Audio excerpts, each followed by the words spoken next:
Hello viewers, आप सभी को अपने इस YouTube channel real time education पर स्वागत करता हूं।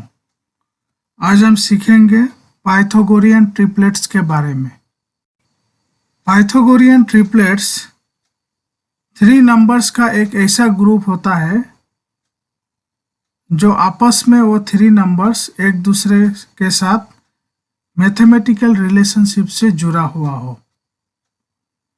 एग्जाम्पल के तौर पर मैं आपके सामने में 3 नंबर्स लिख रहा हूं, कुछ इस तरह से 3, 4 एंड 5, और इसको मैं विद इन द ब्रैकेट लिखूंगा। अब इसमें देखिए, जो सबसे बिगेस्ट नंबर है वो है 5।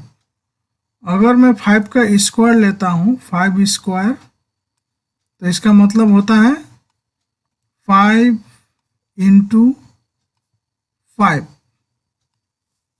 जिसका वैल्यू होता है 25।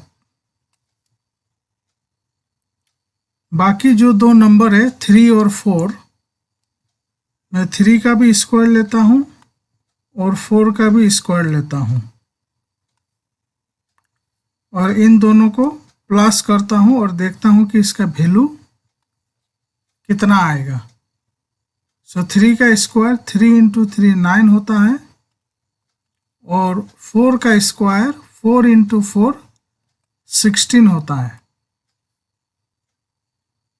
और ये 9 प्लस 6 9 प्लस 16 ये हो जाता है 25। अगर हम अब इस दोनों एक्सप्रेशन को कंपेयर करेंगे तो हम ये पाएंगे फ्रॉम 1 एंड 2 हमें क्या प्राप्त होगा? हमें ये प्राप्त होगा कि 3 square plus 4 square is equal to 5 square, क्योंकि लेफ्ट हैंड साइड और राइट हैंड साइड का वैल्यू जैसे कि हमने कैलकुलेट करके पाया 25 होता है। तो इस तरह का जो रिलेशन एग्जिस्ट करता है 3 नंबर्स के आपस में, तब इन 3 नंबर्स को जो है पाइथागोरियन ट्रिपलेट्स बोला जाता है। तो इसीलिए हम इसको लिख सकते हैं देयरफॉर 3, 4, 5 is a Pythagorean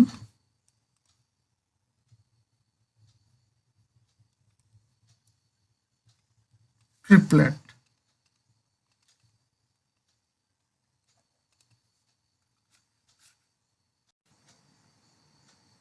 तो कहने का मतलब ये है कि अगर 3 नंबर्स हो और 3 नंबर्स में से जो सबसे बड़ा नंबर होता है, जैसे कि यहाँ मैंने एग्जांपल में दिखाया 5 सबसे बड़ा है, तो बड़ा नंबर का स्क्वायर अगर बाकी दोनों नंबर का स्क्वायर का सम का बराबर हो तो उन तीनों नंबर को पाइथागोरियन ट्रिपलेट बोला जाता है।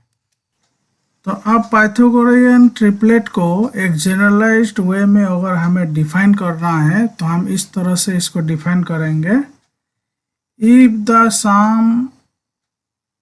The square of the larger number, say c, if the square of the larger number c is equal to the sum of the square of other 2 numbers, that is 2 smaller number,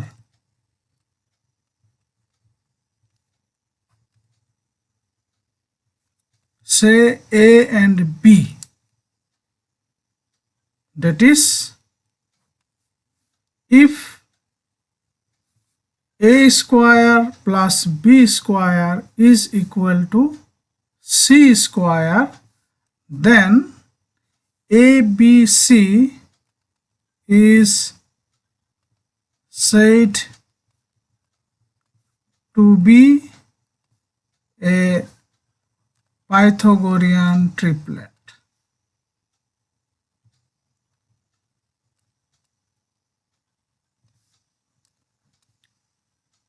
तो कहने का मतलब ये है कि अगर आपके पास में 3 नंबर्स है ए, बी एंड सी, और उन 3 नंबर्स में से अगर सी सबसे बड़ा नंबर हो, तो अगर सी का स्क्वायर बाकी दोनों स्मॉलर नंबर जो ए और बी रहेगा उसका स्क्वायर का सम का बराबर अगर हो जाए, तो ये एक ग्रुप में ए बी सी को पाइथागोरियन ट्रिपलेट बोला जाएगा।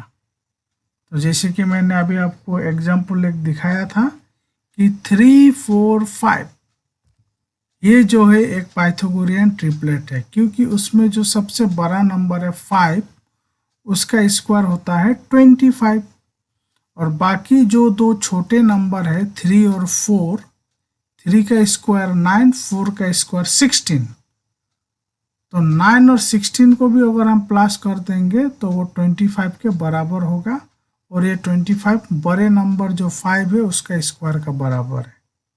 तो इस तरह का अगर 3 नंबर्स के आपस में एक मैथमेटिकल रिलेशनशिप एग्जिस्ट करता है, तो उन तीनों नंबर को पाइथागोरियन ट्रिपलेट बोला जाता है। अब मैं आपके सामने और एक एग्जाम्पल रखता हूँ, और हम ये देखेंगे कि ये तीनों नंबर भी क्या पाइथागोरियन ट्रिपलेट होगा या नहीं होगा।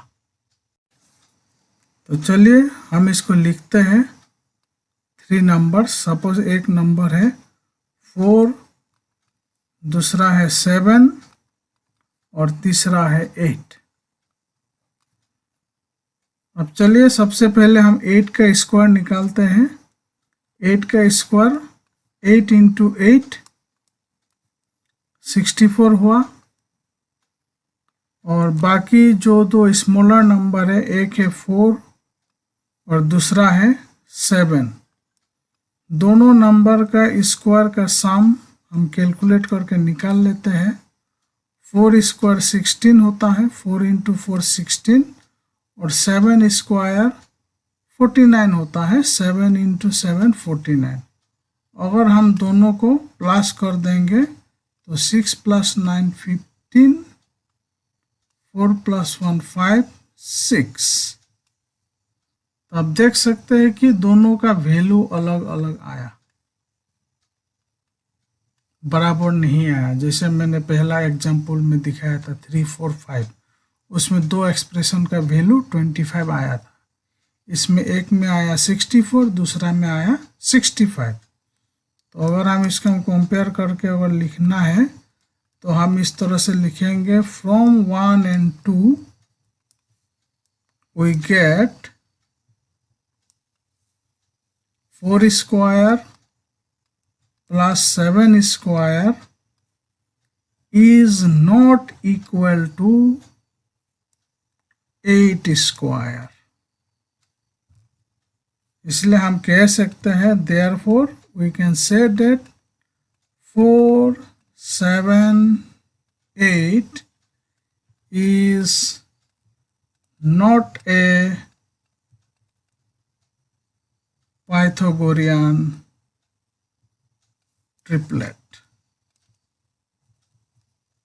तो उम्मीद करता हूँ आपको जो है पाइथागोरियन ट्रिपलेट अच्छी तरह से समझ में आ गया होगा।